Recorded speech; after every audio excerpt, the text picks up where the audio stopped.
कैसे हैं दोस्तों। मैं उम्मीद करता हूं आप सभी लोग स्वस्थ होंगे, अच्छे होंगे और बहुत ही अच्छी तरीके से एएलपी की तैयारी कर रहे होंगे, क्योंकि एएलपी का एग्जाम बड़ी जल्दी आप लोगों का पहली लेवल का होने वाला है।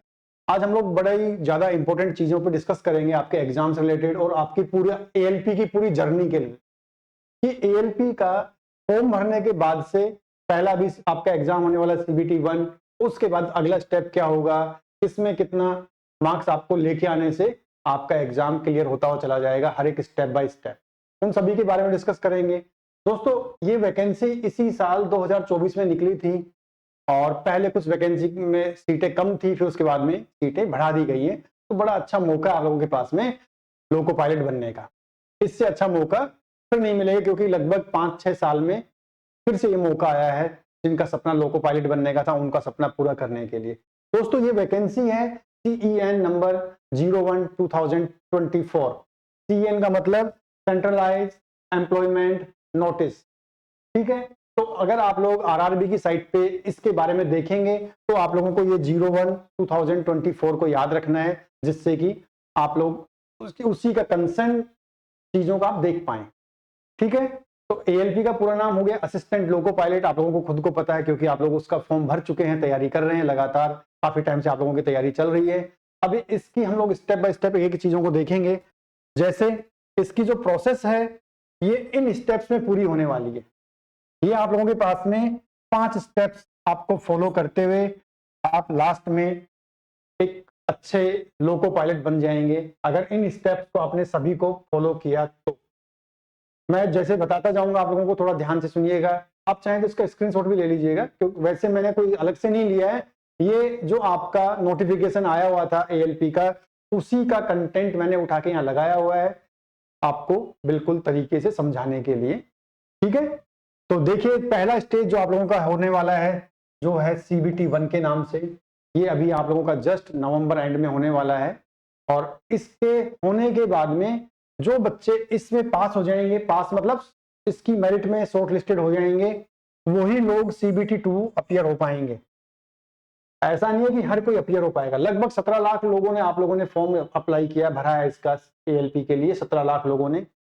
उसमें से शॉर्ट लिस्टेड लोग जो कि 15 गुना होंगे, उन्हीं को CBT 2 के लिए अप्लाई किया जाए, मतलब एलिजिबल माना जाएगा, CBT 2 के लिए शॉर्ट लिस्टेड किया जाएगा।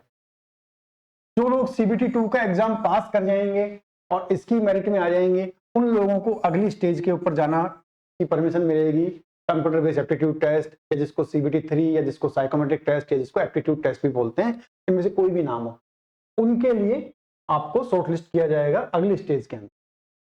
जो लोग यहां से इस एग्जाम को पास करेंगे, उनका एक मेडिकल टेस्ट होगा और मेडिकल टेस्ट के बाद में डॉक्यूमेंट वेरिफिकेशन होगी। तो ये प्रोसेस आप लोगों की रहने वाली है। हम लोग इस प्रोसेस को डिटेल में डिस्कस करेंगे आगे, ठीक है। तो जैसे हम पहली प्रोसेस की बात करें, CBT 1, आप लोगों को खुद को मालूम है सभी को कि ये अभी इसी महीने के एंड में होने वाला है। टेंटेटिव डेट आरआरबी ने दी हुई है, तो होपफुल उसी टाइम पर ये हो जाएगा। CBT का मतलब कंप्यूटर बेस्ड टेस्ट। तो पहली चीज दिमाग में रखनी है कि ये एग्जाम आप लोगों का कंप्यूटर के ऊपर होने वाला है। कंप्यूटर के आपको प्रैक्टिस रेगुलर करनी है, माउस की प्रैक्टिस रेगुलर करनी है।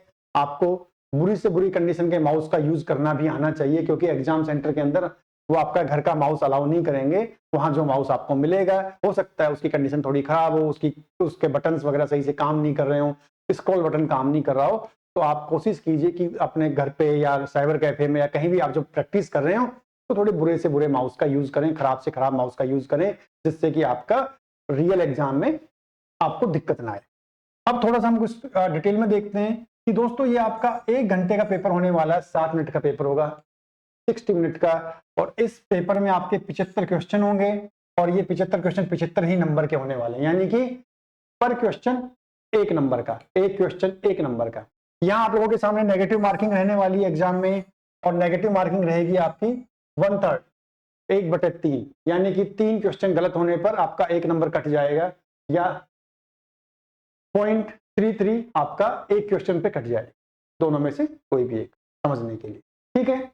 दोस्तों इस एग्जाम में CBT 1 के अंदर आप लोगों का सिलेबस जो रहने वाला है, आप लोगों को मालूम होगा, आपका मैथमेटिक्स रहने वाला है, मेंटल एबिलिटी जिसको रीजनिंग बोलते हैं वो रहने वाला है, जनरल साइंस रहने वाला है और जनरल अवेयरनेस रहने वाला है। इन्हीं सभी चीजों की आपको तैयारी करनी है, बाकी के किसी और चीज के चक्कर में नहीं पड़ना है। पहले इनकी तैयारी कीजिए और सीबीटी 2 के लिए शॉर्टलिस्ट हो जाइए। अगर सीबीटी 2 के लिए शॉर्टलिस्ट नहीं होंगे तो आप यहीं से डिस्क्वालीफाई हो जाएंगे। अब आप देखिए, जैसा मैंने बताया था कि इसी महीने के एंड में एग्जाम की टेंटेटिव डेट्स हैं जो कि 25 नवंबर से और 29 नवंबर तक दी हुई हैं 2024, यानी इसी महीना, इसी साल के अंदर। अब जो लोग इसका एग्जाम देंगे उन लोगों के लिए एक पासिंग मिनिमम परसेंटेज दी हुई है कि इतनी मिनिमम परसेंटेज आप लोगों को लेके आनी है। जैसे आप लोग देखेंगे तो अनरिजर्व जो जनरल कैटेगरी वाले हैं या ईडब्ल्यूएस जनरल कैटेगरी के, उन लोगों के लिए 40% का क्राइटेरिया दिया हुआ है। बस 40% से आपका सिलेक्शन हो जाएगा? नहीं, आप लोगों को सिर्फ पास के लिए दिया हुआ है, लेकिन शॉर्ट लिस्ट उनको किया जाएगा जो मेरिट में टॉप रहने वाले हैं उन लोगों को। वो कितने लोग होंगे मैं भी बताता हूं। ऐसे ही ओबीसी की बात करें तो 30% मार्क्स होने चाहिए पास होने के लिए, इसको टेस्ट को क्वालिफाई करने के लिए। एससी के लिए देखेंगे तो भी 30% है और एसटी के लिए देखेंगे तो 25% है। लेकिन दोस्तों 17 लाख लोग आप लोग एग्जाम दे रहे हैं और जो टोटल वैकेंसी है वो 18,799 वैकेंसी है, यानी कि एक वैकेंसी के लिए 90 लोग आप लोग कंपटीशन में हैं। 90 लोगों में से एक आदमी का सिलेक्शन होना है, तो RDSO sorry RRB step by step आप लोगों को फिल्टर करते हुए जाएगी। तो जैसे सभी लोग, अब मान लीजिए कि 8 लाख लोगों के नंबर, 8 लाख लोगों के मार्क्स इस कैटेगरी को फुलफिल करते हैं, मान लीजिए, तो ऐसा नहीं कि 8 लाख लोगों को ही वो एग्जाम में बैठाएंगे, नहीं, वो ऊपर ऊपर के टॉप लेवल के जितने 15 गुना लोग हैं उन्हीं को बैठाएंगे जिनके हाईएस्ट मार्क्स आ रहे हैं मेरिट के हिसाब से इस एलिजिबिलिटी को पास करने के बाद। तो वो कितने लोग होंगे? वो लगभग 2,81,985 लोग होने वाले हैं जो कि सीबीटी 2 के एग्जाम में बैठेंगे। मैक्सिमम इतने ही होंगे, बाकी आरआरबी अपने लेवल पे इसको चेंज भी कर सकता है कि 15 की जगह 16 गुना कर सकता है, 20 गुना कर सकता है या 10 गुना भी कर सकता है, वो आजाद है इस चीज को करने के लिए। बट जैसा नोटिफिकेशन में दिया हुआ है कि जितनी वैकेंसी है उनका 15 गुना लोगों को ही सीबीटी 2 में बैठने का मौका दिया जाएगा। तो इसीलिए पहली स्टेज को पास करने के लिए आप लोगों को सीबीटी 1 के लिए मैथ, रीजनिंग, जीके, जीएस इन सबको घोट के पी जाना है, मैक्सिमम प्रैक्टिस करनी है। माउस का क्योंकि पहला एग्जाम है आप लोगों का कंप्यूटर पे, तो माउस जैसा भी खराब माउस आप लोगों को कहीं मिलता है उससे प्रैक्टिस करना स्टार्ट कीजिए, यानी घिसा हुआ पुराना हुआ माउस। नया खरीद के उसे प्रैक्टिस करेंगे तो वो तो आपको यहाँ तो घर में तो बहुत अच्छे से चलेगा, लेकिन जब रियल एग्जाम में जाएंगे तो वहां पर आपको हो सकता है पुराना माउस मिले, टूटा हुआ माउस मिले, खराब माउस मिले, मतलब माउस चलता हुआ मिलेगा लेकिन उसकी रेस्पॉन्स की स्पीड धीरे हो वहां पर। तो उनसे बचने के लिए अभी से आप थोड़ा वैसा माउस की प्रैक्टिस कीजिए और उस माउस को संभाल के रखिए, आगे भी आपके एग्जामों में काम आने वाला है। ठीक है, तो जो ये 2,81,985 लोग शॉर्ट लिस्ट हुए सीबीटी 2 के लिए, इन्हीं को सीबीटी 2 का मौका मिलने वाला है। इनके अलावा बाकी लोग जो लगभग 14.5 लाख लोग बच रहे हैं वो लोग आप लोग फेल हो जाएंगे। तो इस नए एग्जाम की तैयारी करना ही फिर आपके लिए उचित रहेगा, इस एग्जाम से आप आउट हो जाएंगे। समझ गए? अब हम बात करें सीबीटी 2 के बारे में कि जो 2,81,000 लोग पास होके आए हैं उन लोगों को सीबीटी 2 की तैयारी करनी है। सीबीटी 2 यानी कंप्यूटर बेस्ड टेस्ट है ये भी। इस टेस्ट का 2 पार्ट में टेस्ट लिया जाएगा आपका, पार्ट ए और पार्ट बी, और दोनों पार्ट को करने के लिए आपका जो टाइम मिलने वाला है वो 2.5 घंटे का टाइम मिलने वाला है, 2.5 यानी 150 मिनट का टाइम मिलने वाला है। और इसको करने के लिए 175 क्वेश्चन आप लोगों को यहां मिलेंगे। 175 क्वेश्चन को 2 पार्ट में डिवाइड किया हुआ होगा।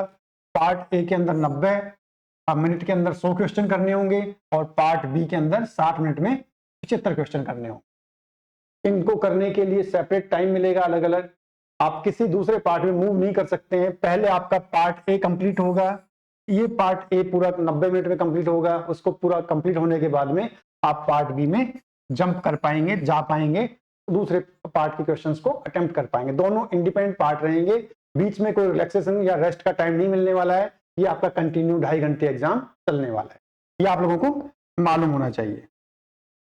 पार्ट ए की बात करें तो जो पार्ट ए का सिलेबस है वो आप लोगों के नोटिफिकेशन में भी देखा होगा, मैं फिर बता देता हूँ।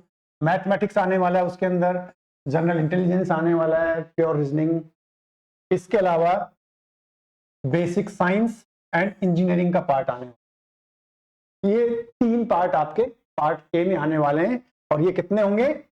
100 क्वेश्चंस होने वाले हैं। इनका रेशियो हम लोग देखें लगभग प्रीवियस एग्जाम के हिसाब से तो अप्रोक्स 25 क्वेश्चन मैथ से आने वाले हैं, जनरल इंटेलिजेंस और रीजनिंग से भी 25 क्वेश्चन के लगभग आने वाले हैं। और अगर हम बात करें बेसिक साइंस एंड इंजीनियरिंग की तो यहाँ से लगभग 50 क्वेश्चन आप लोगों के पास में आने वाले होंगे, यानी कि बहुत ज़्यादा वेटेज बेसिक साइंस की और इंजीनियरिंग की रहने वाली है। ये 50 भी हो सकते हैं, ये 48-45 भी हो सकते हैं, बट 2018 में जो एग्जाम हुआ था ALP का, उसके हिसाब से लगभग 45 से 50% क्वेश्चन आपके सिर्फ अकेले part basic science and engineering से आए थे, तो इसीलिए मैं यहाँ आपको बता रहा हूँ। अब बात करें हम पार्ट बी की। पार्ट बी आपका DGT ने जो सिलेबस दिया हुआ है, जिस ट्रेड से आपने अप्लाई किया हुआ है उसी का सिलेबस के अकॉर्डिंग आपका पार्ट बी होने वाला। पार्ट बी आपका DGT के सिलेबस के अकॉर्डिंग होने वाला। जैसे आपने ITI किया हुआ है, पॉलिटेक्निक किया हुआ है, बीटेक किया हुआ है, तो उसका जो सिलेबस आप लोगों का उस ट्रेड का था, उस ट्रेड के सिलेबस के अकॉर्डिंग बेसिक आपका वहीं से टेस्ट होने वाला है। अब थोड़ा सा इसको और गहराई से देखेंगे तो आप देखिएगा पार्ट ए के लिए जो कट ऑफ दी हुई है, कट ऑफ नहीं बोलेंगे इसको, हम इसको मिनिमम एलिजिबिलिटी एरिया मार्क्स बोलेंगे कि मिनिमम एलिजिबल कितने कितने मार्क्स में होने वाले हैं आप लोग। तो सेम जैसे CBT 1 में थे वही 40, 30, 30 और 25 सेम, इसी में आप एलिजिबल हो जाएंगे। लेकिन अब आपने क्या देखा, वहां पर 2,81,000 लोग थे, लेकिन जैसा नोटिफिकेशन में दिया हुआ है कि वहां 15 गुना थे, यहाँ 8 गुना को ही रखेंगे, यानी 7 गुना लोग, एक वैकेंसी पे 15 लोगों को रखा था वहां पर, अब सिर्फ 8 लोगों को रखने वाले हैं। 7 लोगों को यहाँ फिर फेल होना है, वो फिर से यहां से फिल्टर हो जाएंगे। तो वो 7 लोग आप कहां से निकलेंगे? इसमें से निकलेंगे वो 7 लोग, इसमें से निकलेंगे वो 7 लोग। इन 2 पार्ट ए और पार्ट बी के एग्जाम के बेस पे निकलेंगे। अब हम पार्ट ए के अंदर तो इन्होंने कैटेगरी वाइज फिक्स कर दिया, लेकिन पार्ट बी में कोई रिजर्वेशन नहीं है किसी का भी, कम से कम 35% मार्क्स लेके आने ही होंगे क्वालिफाई करने के लिए। और मजे की बात कि जो आप लोगों का पार्ट बी है, ट्रेड वाला सिलेबस, सब्जेक्ट सिर्फ क्वालिफाइंग है ये, इसके मार्क्स मेरिट में नहीं जुड़ने वाले हैं आप लोगों के, इसके मार्क्स मेरिट में नहीं जुड़ेंगे। अब आप सोच रहे होंगे मेरिट कहां से बनेगी? मेरिट सिर्फ इस वाले पार्ट से बनेगी, और इस वाले पार्ट से 70% मार्क्स आप लोगों के मेरिट में काउंट होंगे। 70% मार्क्स इस वाले पार्ट के, पार्ट ए के मेरिट में काउंट होंगे। यहां से मेरिट में काउंट नहीं होगा कुछ भी, सिर्फ क्वालिफाई करना है आप लोगों को। तो ज्यादा दिमाग लगाने की जरूरत नहीं है आप लोगों को कि पता चले कि आप सारी मेहनत इसी पे करते रहो पार्ट बी की तैयारी पे, और पार्ट ए को भूल जाएं। सारा मेन फोकस वहीं करना है। प्रीवियस एग्जाम में भी बच्चों ने ऐसा ही किया था कि पार्ट बी पे लग गए, ट्रेड का सिलेबस को पढ़ने लग गए, बाकी उनको छोड़ दिया, वो फेल हो गए, उनका रिजल्ट खराब हो गया। मैंने अभी प्रीवियस जो रिजल्ट का कट ऑफ देखा था, तो जो पार्ट ए का कट ऑफ रहा है वो 67 मार्क्स का हाईएस्ट रहा है, अजमेर बोर्ड का और एक साउथ का बोर्ड है उनका। ठीक है, तो आप लोगों को मेन फोकस करना है पार्ट ए के ऊपर, क्योंकि यहां पर 70% मार्क्स आपके यहीं से आपकी मेरिट में जाने वाले हैं, और आगे बचा हुआ 30% है वो थर्ड स्टेज के एग्जाम से आने। अब दोस्तों यहां पर जो मेन मैंने जैसे पहले बताया था आप लोगों को पिछले उसमें स्लाइड में कि 30%, सॉरी यहां से जो मैंने बताया था ये वाला हिस्सा, इसको देखिए, इसमें मैंने क्या बताया था कि लगभग 50% क्वेश्चन यहीं से आने वाले हैं। अब 50% क्वेश्चन यहीं से आने वाले हैं, तो सीधा सीधा 70% में से 50% निकाल लिए तो 35 नंबर आप लोगों को टोटल 100 में से 35 मार्क्स, सिर्फ अकेला ये वाला हिस्सा अगर आपने सही से तैयारी कर ली तो लेके आ सकते हैं आप लोग। बचा हुआ मैथ और रीजनिंग, ये तो आप पहले ही क्वालिफाई करते हुए आए हैं पिछले एग्जाम में, तो ये आपका अच्छा होगा ही होगा। ये आपका नया पार्ट रहने वाला है और हम लोग इसको पढ़ाएंगे आप लोगों के लिए। अगर आप लोग हमारे साथ जुड़े रहेंगे क्लास के अंदर तो हम लोग आपको गारंटी देते हैं कि 35 में से 35 नंबर आप लोगों कवर कर लेंगे। यहाँ एक भी नंबर नहीं बचेगा आप लोगों का, मतलब एक भी नंबर नहीं कटेगा, 35 में से 35 नंबर आप लोगों को मिल जाएंगे।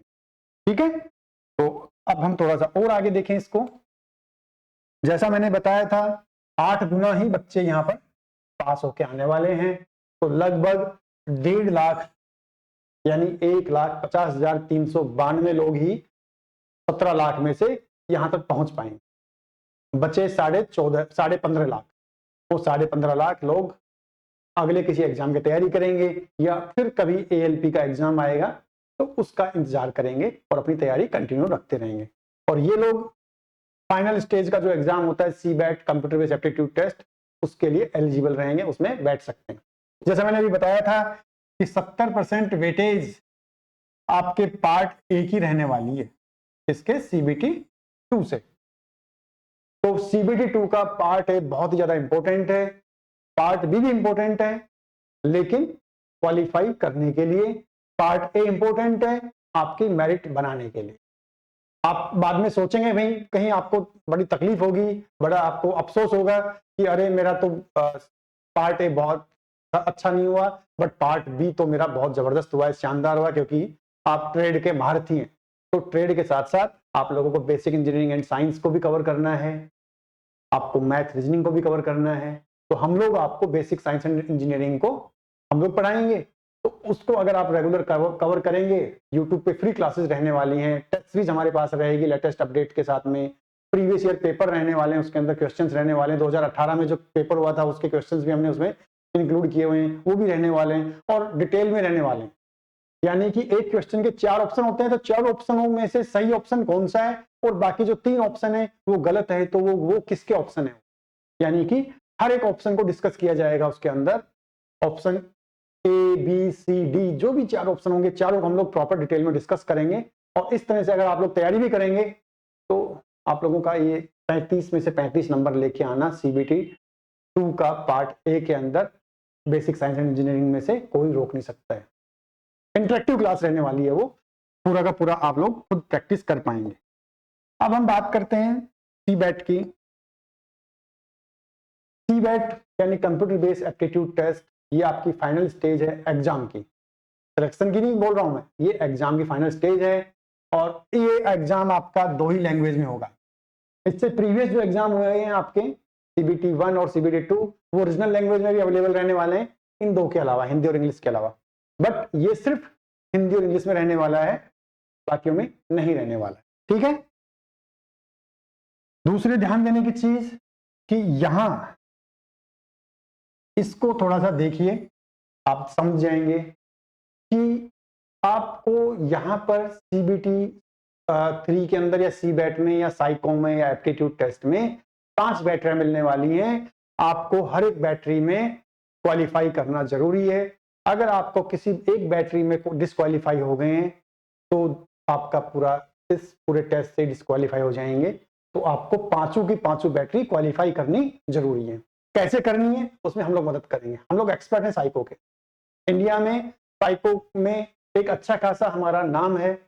हम लोगों ने साइको में हजारों बच्चों को सिलेक्शन दिया है। 2018 का जो एग्जाम हुआ था 19 में, उसमें लगभग 8,500 बच्चे ALP के अंदर हमारे थ्रू, साइको के थ्रू और हमारे साथ में प्रैक्टिस करते हुए सिलेक्शन हुए थे। आज वो जगह जगह बहुत सारे एरिया अलग अलग बोर्ड्स में लोको पायलट हैं।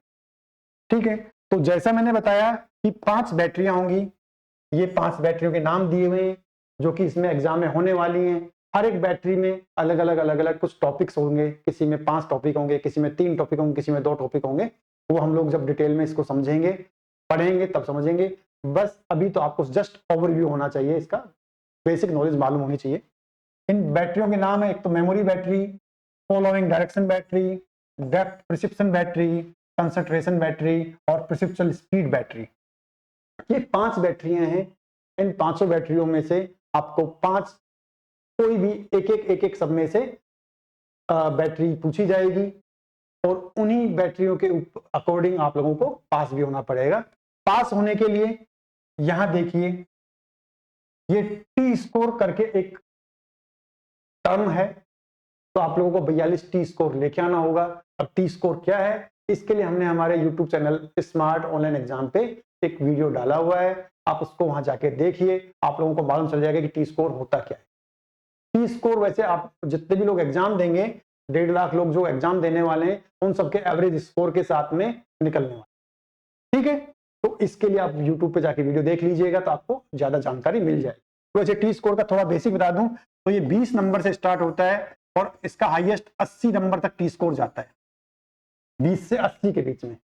अगर कोई दोस्त एक भी क्वेश्चन नहीं करके आएगा तो उसका भी टी स्कोर बनेगा, कम से कम 20 तो बनेगा ही बनेगा, ठीक है।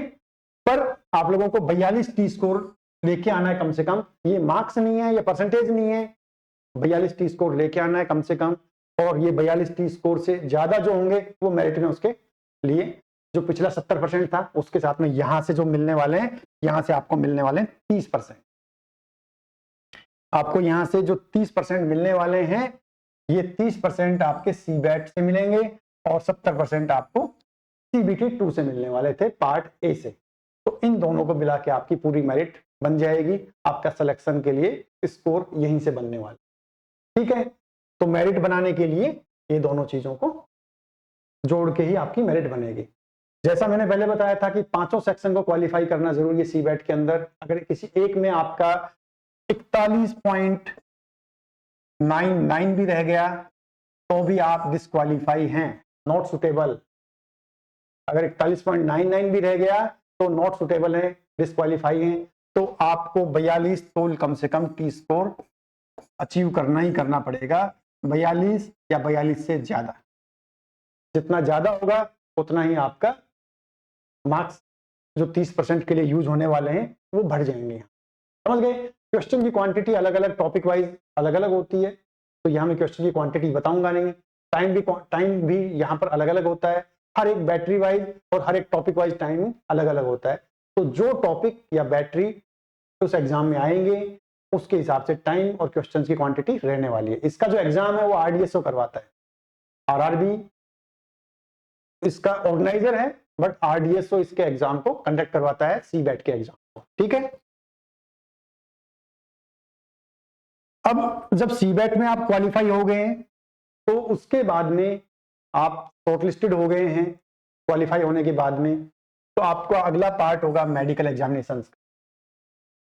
ये अगला पार्ट जरूर अगला है, लेकिन इसका एक पार्ट आपका सीबैट के साथ में ही कंडक्ट होने वाला है। वो पार्ट क्या है? आपका विजन सर्टिफिकेट। कोई भी गवर्नमेंट या ऑथराइज्ड डॉक्टर है, सर्टिफाइड डॉक्टर है, उन डॉक्टर से आपको एक अनेक्सर 6 करके हमारे नोटिफिकेशन में है, मैं आप लोगों को प्रोवाइड करवा दूंगा।